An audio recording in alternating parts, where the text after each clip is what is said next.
Okay, so let's get into our first presentation, which is Think Bigger Thoughts and Dream Bigger Dreams. I remember there was a couple of guys, there was three guys in particular, and we used to get together for these morning, like once a month. It was we actually joked about it, we called it a ladies at lunch thing, but even though it was three guys. And we get together and we just shared what was working in business and marketing, what we've been learning and all that kind of stuff. And then one day this guy, Stephen, he said to me, he goes, "You're different now. Well, what's different about you?" And I said, like from going to all these masterminds all the time, one thing that I learned was to think bigger thoughts and dream bigger dreams, because sometimes like at masterminds or people in the group and that you see the results they're getting and then you think, hey, well, they're not really that much different to me. So if they can do it, why can't I? And then you can model them, what did they do to do that? And then how did they get that result? That kind of thing. So, and the thing is you then start to believe it. And if you believe it, then you can do it. So that, like anytime, congratulations for being in this environment. Anytime you can plug in and get together with like-minded people as well, do that, because this is really, really key. Just think bigger thoughts and dream bigger dreams. So I live by that, pretty much by that motto. One of the things, so we're going to share with you not necessarily tactics, like everyone wants to know, hey, what's the latest Facebook hack and all that kind of stuff. We're going to share with you more big picture things. And so one of the big picture things is like the same the same actions, but in a different business model will give you a different result. So change the vehicle or strategy or market and get a different result. And I think Russell Brunson, who's very well known in this industry, is a great example of that. Like, there's no doubt about it. That guy is really, really sharp. He's an amazing marketer. He shared publicly like he was doing $10 million a year, that kind of thing. And then he changed his business model from an info model to a SaaS with an info component. So SaaS is software as a service. And by changing to a more leveraged vehicle, he got a different result and then was able to go 100 million a year and above, sort of thing. So that's like, I think, a very famous example within our industry. So sometimes you may just not have a race car. So that's where like change the vehicle or the strategy or even changing the market. So sometimes you're dealing in a local market, and then if you can deal with a national market, you might get a different result. Or if you're starting off by dealing in niche markets, but then change to be mass markets, you can get a different result. So let's look at the business model here to start off with. One of the things that I really mapped out over time was it's very normal to start off in one business model, and as you learn and evolve and start to think at a different level and see what other people are doing, you realize, hang on a second, if I apply this same amount of marketing and business effort to a different business model, I'm going to get a different result. So what I've found is that there's a direct connection between leverage and freedom. Okay, so let's map this out now from least leverage and freedom to the most leverage and freedom. Okay, so the least leverage and freedom is a day job. And if you're in a day job, that's okay. I'm not slamming you.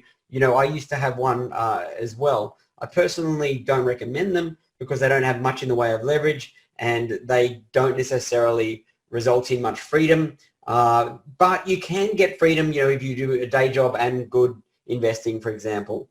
What's interesting now, like I'm 44 and I just went away on a golf weekend and some of the guys there were talking about, hey, it's starting to get harder to get jobs again. So while a good, safe job can be great, while you're young, as you start to get older, it may get a little bit more difficult. So it could be a riskier option over time as we age. But the day job doesn't have much freedom and doesn't have much leverage. The second one is a local business. So a local business has, it's better from a leverage point of view. You might have people working for you, giving you leverage. You might have some systems in place, that kind of thing. But the marketing still, you've got a small geographical circle. It is limited. So that's why it's not as high along the business model freedom scale. A services business is number 3. I did this for many, many years as an agency and as a coach. And services business is great in that you've got the leverage of, you might have the leverage of like other people's time, you may have the leverage of systems, etc. And you may be able to hit a bigger audience now. So it could be like a statewide audience, it could be a national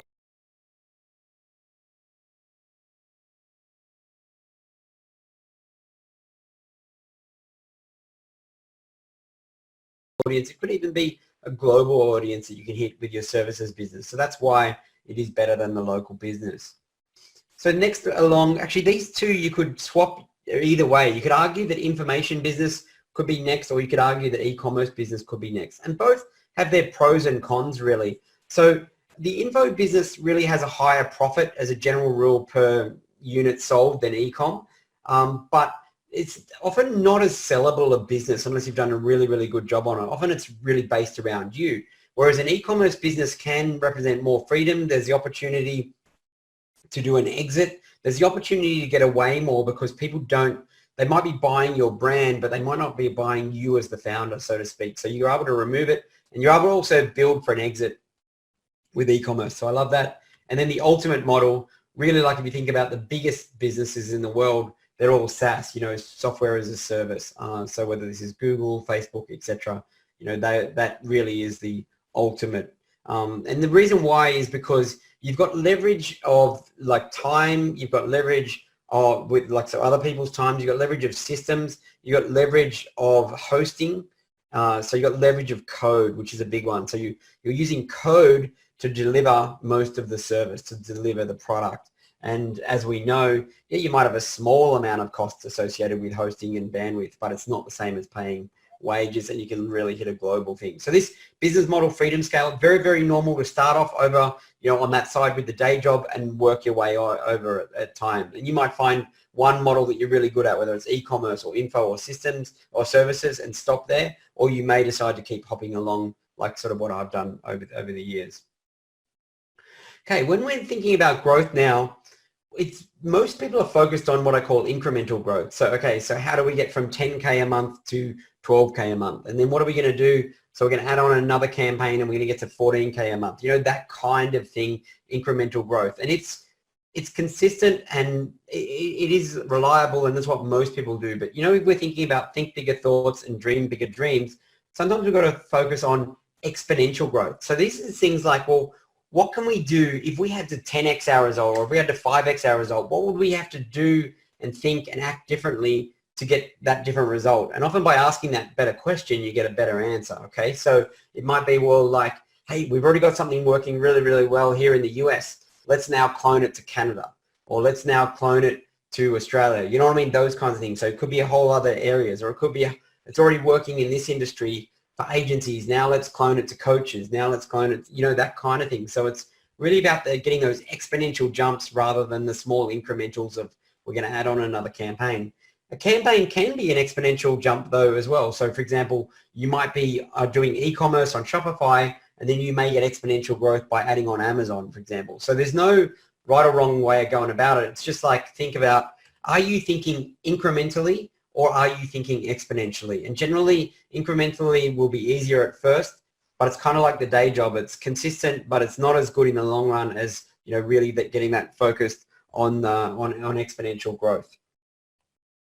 So now let's look at, if we need to think bigger, let's look at some important thinking bigger distinctions. The first thing is to think in multipliers, and I learned this from Dan Sullivan, who's an amazing guy, who's the founder of A Strategic Coach. And basically, I've written this down. If I put my time or money into these things, is it going to give me a multiple X result? So that's like forcing us to think exponential rather than to think incremental. So yeah, am I going to put a small amount in and get a big result out? So we've got to think about things like, is it a multiplier, like an additional market, an additional platform, that kind of stuff. So multiplier examples, so high probabilities of growing your business with low capital requirements. So in education, so we spoke about that before, you are your most important asset. So things you can do in your education, whether it's traffic, it could be building your list, research and development. So like a great famous example would be Apple. They're working on the iPhone, and then they're working on the iPod, then the iPhone, then the iPad, that kind of stuff. Strategic relationships, and I think relationships, really you can build relationship equity, so you can build those. They are exponential over time. You build trust, and then even if this first deal doesn't work out amazing, over time you might do a second deal or a third deal, that kind of stuff. A players really can multiply your time. Software tools, so SaaS, things like Marketing Boost, etc., and then new channels and markets. So think about, are you focusing on multipliers, initially? And then there's this tool called the Eisenhower Matrix, and basically this is helpful for deciding, like what things are important to focus on and what things are urgent to focus on. So basically what it's done is it divides things up into like that are not important and not urgent, that are not important and urgent, that are important and urgent, and important and not urgent. So thinking about your tasks like that. And basically what you want to do is focus on the important things to do that are urgent. So do those right now. And then next you want to focus on the like the important but are not urgent. So they may be next. And then the other things, like, so if it's not important and it's not urgent, just really like get rid of it. And if it's urgent but it's not important, then delegate it off to someone else. I think this is just a great tool to look at to figure out, you know, really what you're going to do. And says, yeah, multipliers here are generally important and not urgent. Okay, so that, which is that top right. Cool. So we need to think about number 2. I'm just going to move my video here, but we're going to think about markets, not products. So one thing I see, especially in the e-commerce space, is people come to me and say, hey, I'm going to sell this widget, you know what I mean? Or whatever it is. It's like, well, but is that a market that you're happy to be in long term? And if it's not a market that you're happy to be in long term, then it's, the chances of you smashing it out of the park are not great. If you think about every big company, they've been in that market and then they've done the 5, 10, 15 years, you know, that kind of thing. So that's why I think about the market first. Like, so what, in my e-commerce and Amazon business, we play in the baby space. You know, we've had kids. I know that space. I really like it. You know, the creation of new life, and there's so much joy, you know, that happens in that whole marketplace. So it's a fun area for me to play in. That's in the physical product space. So, and that's, I'm happy to play in that long term, and I've got amazing business and partners there, right? So, but I didn't just think, hey, here's a product, what am I going to do? I thought about, you know, what's the market first. So here's a great video that shows why we would focus on market and not product. This is from a guy called Weird Al Yankovic. Marco, let me know if you can't hear it properly. Buddy, where's the spatula? Okay, kids, let's go. Audio's not very loud.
You can see that is like an extreme example. I don't know how many spatulas you're likely to have in your house, 1, maybe 2. So it's not a market, you know what I mean? But that homewares can be a great market, but you wouldn't just specialize in spatulas. So it's an extreme example, but hopefully it drives home the point. So next of these big thinking distinctions is we want to think about mass market, not niche market. But I'll put a caveat on this. If you are getting started, then a niche market, which is 1 inch wide and 1 mile deep, is much better because it's easier to compete.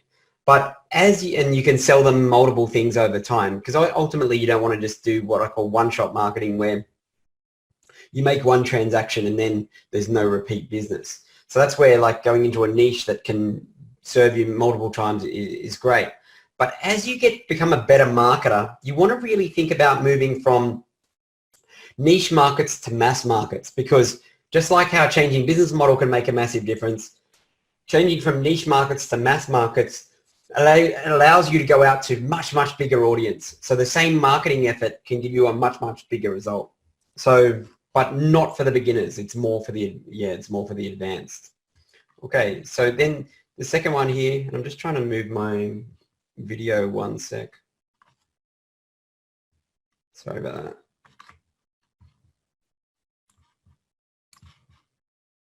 I'll go back. Yeah, so think why, not what. So which is like think why we do what we do, not what we do. And Apple is the best example of this. And I've got a video coming up. Rather than talk about it, I'll just show you this video from Simon Sinek because he just nails it in like a minute. And this like really changed the way I think about it. I think this guy is very smart. As it turns out, there's a pattern. As it turns out, all the great and inspiring leaders and organizations in the world, whether it's Apple or Martin Luther King or the Wright brothers, they all think, act, and communicate the exact same way, and it's the complete opposite to everyone else. All I did was codify it. And it's probably the world's simplest idea. I call it the golden circle.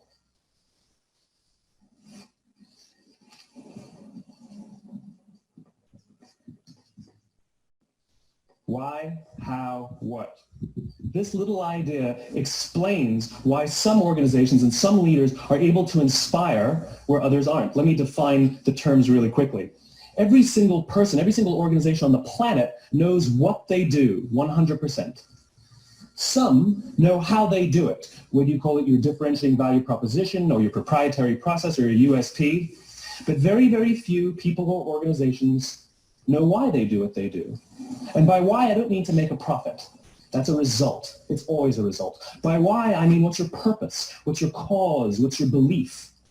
Why does your organization exist? Why do you get out of bed in the morning? And why should anyone care? Well, as a result, the way we think, the way we act, the way we communicate is from the outside in. It's obvious. We go from the clearest thing to the fuzziest thing. But the inspired leaders and the inspired organizations, regardless of their size, regardless of their industry, all think, act, and communicate from the inside out. Let me give you an example. I use Apple because they're easy to understand and everybody gets it. If Apple were like everyone else, a marketing message from them might sound like this. We make great computers. They're beautifully designed, simple to use, and user-friendly. Want to buy one? Meh. And that's how most of us communicate. That's how most marketing is done. That's how most sales is done. And that's how most of us communicate interpersonally. We say what we do. We say how we're different or how we're better, and we expect some sort of behavior, a purchase, a vote, something like that. Here's our new law firm. We have the best lawyers with the biggest clients. We have, we always perform for our clients, do business with us. Here's our new car. It gets great gas mileage. It has, leather seats. Buy our car. But it's uninspiring. Here's how Apple actually communicates. Everything we do, we believe in challenging the status quo. We believe in thinking differently. The way we challenge the status quo is by making our products beautifully designed, simple to use, and user-friendly. We just happen to make great computers. Want to buy one? Totally different, right? You're ready to buy a computer from me. All I did was reverse the order of the information. What it proves to us is that people don't buy what you do, people buy why you do it. People don't buy what you do, they buy why you do it. Yeah, wow. So that's very smart. I remember teaching that at a mastermind, and there was a lady there. She was a multi-millionaire lady in the e-com physical product space. And she said, that's it, I'm done. Like I got my big message that I needed to get out of it. So for some people, that'll just be like, but then for others, it's just like, well, actually, we really need to figure out our why first and then move on from that and reverse that around. So such a smart dude and big learning for me. That really hit me between the eyes when I learned that one. So massive. All right, number 5. So we need to think about how can we add the most value, not how can we get the most money out of them. So if you look at Marketing Boost, like we are constantly building stuff. We're constantly, whether it's adding on new locations or adding on new platforms or adding on different features and all that kind of stuff, adding on training, like we don't have to do this. We're just a SaaS platform, but we know by educating our customers, that's another value that we can add. And we're also going to make you more successful, that kind of stuff. So we're not just focused on always how can we get the most money out of everyone. Like we're still a business, so everyone's a business. You do it, like you said, you have to focus on profit. But I think if you really how can I add the most value? That one thing really leads into the other over time anyway. And it's really about building that long-term, that long-term business. And so that whether adding the value, one of the best ways to do it is with content, with just generally helping people. So here's an example. So Quest bars, which is one of the fastest growing like health snacks, I would guess you would call it. So they're talking, then if you look at their blog here, so Quest Nutrition, 5 ingredient pizza, you know, that kind of stuff. So how they're putting it out. Other ways you might be doing it is via videos on YouTube or on your, having a blog. It could be a podcast. Any way you're doing it, but how can you add the most value to your marketplace, not how can you pull the most money out of them. I think it's a small distinction, but it's a big one. Okay, number 6, we need to think about aggregating attention, not just how can I get my next customer. If you look at these big influencers online these days, so whether they're YouTube influencers or whether they're Instagram or whatever it is, even Pinterest, these kind of Facebook, just by having a large audience, they've then effectively got here like a megaphone where they can, anytime they want, reach out because they've aggregated that attention and they can like add value, but they can also monetize it anytime they want as well. Whereas I think what most of us are focused on is just like, how can I get my next customer? How can I profitably get my next customer? So there's a balancing act here. If you just focus on aggregating attention, you know, you're not going to be able to survive the cash flow in the short term. But if you don't focus on aggregating attention over time, then that how can I get my next customer is going to get more and more tricky over time as the cost of traffic rises and the products and the value that you can sell products and service for declines. And I'll talk more about that later. So I think, how are we aggregating attention and what are we doing all the time to keep aggregating more and more attention? This next one, think about building a brand rather than just building a site that ranks and stuff we can sell. You know, like I first learned direct response marketing and my coach in that area was just like, everything, all that matters is direct response, which is like, how do we spend X dollars and get Y as a result? But what I learned over time was the brand stuff really matters. And while it doesn't pay for itself initially, it does pay over time because you can build what's called like intrinsic value. So rather than having to sell stuff to people, they want to buy from you and they're happy to pay a higher amount for something. So I've got here the example of the handbag. Like, I'm not an expert on handbags. I own very few personally myself. I know Marco collects a lot more than me. But I had to laugh out loud at that. I wasn't sure if he was going to come off mute for that one. Yeah, So handbag is got an intrinsic value. So I could see 2 handbags and not know the difference of them. But if you ask my wife, Jewel, she would look at it and say, you know, like because of the brand that's on that one, she would pay 3 times as much or 5 times as much or maybe even 10 times as much because it's got an intrinsic value and it says something about the brand, which says something about the person. And then they want to buy it. You don't have to sell it to them. That's really the big difference about if you build a brand. You know, they want to buy it. They want to consume it. They want to own it and associate it with their identity rather than just having us, you know, buy my stuff. So that's where, you know, getting focused on brand building and building a brand, whether it's your personal brand or whether it's for your company, is just so crucial, you know, over time. Number 8, and we spoke about this a little bit up front, which is think about strategy, not tactics. So as running an agency for many years and being a coach for many years, everyone come to us for tactics actually. But the overall big overarching thing is like, well, what's the strategy is more important than, hey, what's the latest Google hack? What's the latest Facebook hack? How are we going to, you know, make this bit of traffic profitable? You know, that kind of stuff. We do need those tactics, but we need the overall strategy first because sometimes, like if you think about it with an army general, sometimes they might be happy to give up one piece of the chessboard. They might be happy to give up one battlefield and go around knowing that, hey, the overall bigger picture is here, that kind of thing. So we need to think more like a general who's calling the shots and less like a soldier who's out there, you know, running around and shooting things. But when we're first getting started, I get it. We do need to do that, you know, running around shooting things type approach, being in the tactics. But ultimately, as we think bigger thoughts and we dream bigger dreams, we need to spend more time thinking about strategy. I do these like weeks where I go away and I just lock myself away like at a cabin by the beach, take computer, take surfboard, books, you know, all that kind of stuff. And I just stop and think for a week. And so for me, stopping and thinking is my highest and best use of time. But if you had told that to my more junior self 10 years ago, you know, I would have laughed at it. I remember when I was an architect, I used to design computer networks for banks and insurance companies and all this kind of stuff. And there was a more mature guy in our team, Keith. He was a senior architect and I was a junior architect at the time. And he was just standing there staring out the window. And I said to him, you know, you're bludging, you're daydreaming. And he said, no, I'm stopping and thinking. And he said, you know, you're young. When you're older, you'll get it. And you know what? He was right. And like that really hit me. I thought, you know what? Like, you know, I was just joking around with the guy, but he was very, very right. That stopping and thinking and mapping out overall strategy is just so crucial. Okay, with our business, the next big thinking distinction is we want to think about coolness factor. Okay, so I learned this from a guy called Carl White. He was in a group that I was in the US.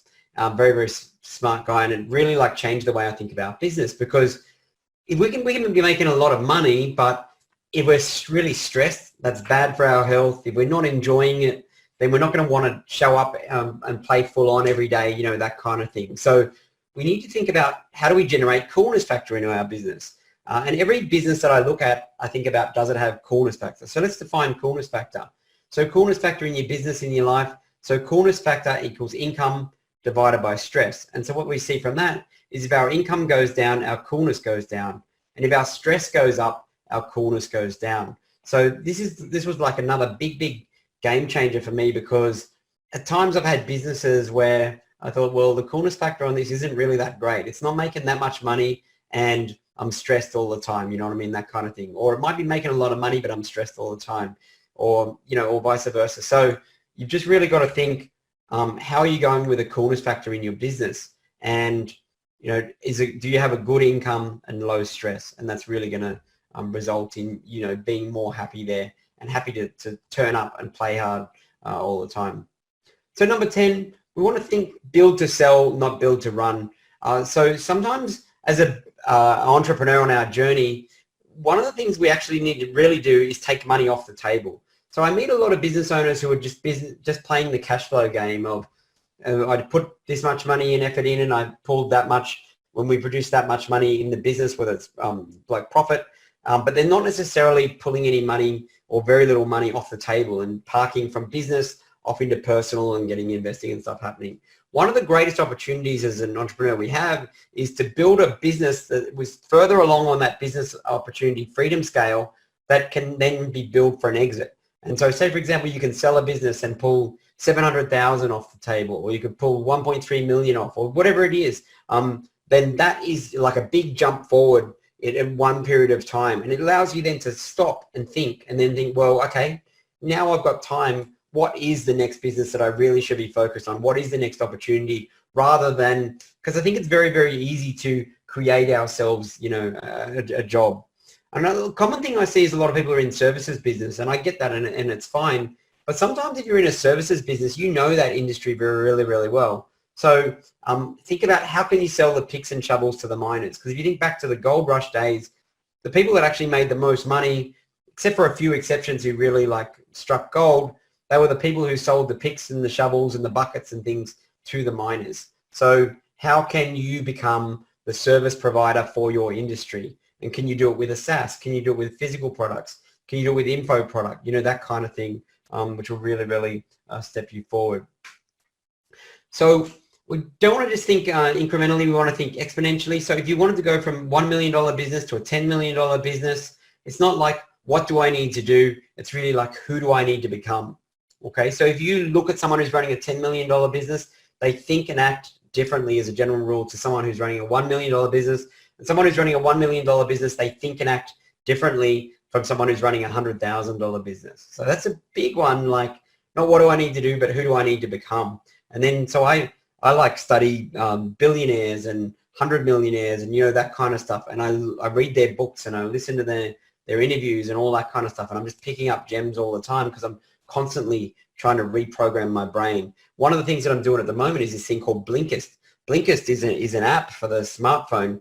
And when I'm in the car, it gives you book summaries. And so I go surfing a couple of times a week, and there's surfing right beside me, but the waves are not really that great. Or if I jump in the car and I go for 20 minutes, then the surfing is amazing. It's like one of the best beaches in the world. So what I do is I listen to a book summary on Blinkist every time that I get in the car. And that way, so like if I go for a surf, I've jammed 2 book summaries into my head, one on the way there and one on the way back. So I'm like really trying to focus on people who have got better results than me, who are thinking at a different level, who are playing at a different level. I can get that from podcasts as well. and just feeding that into my brain, because I think if you can force enough of that content into your head, you're just basically going to reprogram it. Because what a good point on that is, like, a lot of people would say now that I've got a great degree of knowledge in sales, marketing, business mindset and all that kind of stuff, and that I'm playing it at a high game, which is true.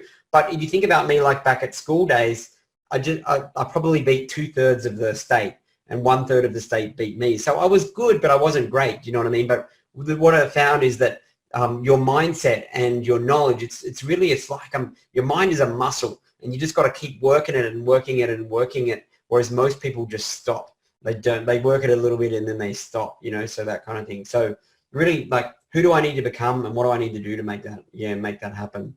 Okay, so some good follow-up questions, you know, like who's already done this before in a similar way and what can I learn from them? I spoke about that a little bit. And how can I model them? So what's their funnels and what's their traffic? You know, can I buy their product? What are they selling? You know, that kind of thing. How are they selling it? What's their upsells? You know, all that kind of stuff. And also, if I look at the business model freedom scale, what business models are they doing on that? And more importantly, what ones aren't they doing? Okay, because it sort of shows you over time, well, they probably started off here and they moved across there, you know, that kind of thing over time. So all in all, like, that's just a summary of 10 or 12 things that really trying to get you to think bigger thoughts and dream bigger dreams. So it's not all about strategies and tactics. It's really about the level we think at and the level that we play at. All right, cool. I hope you got some good value from that.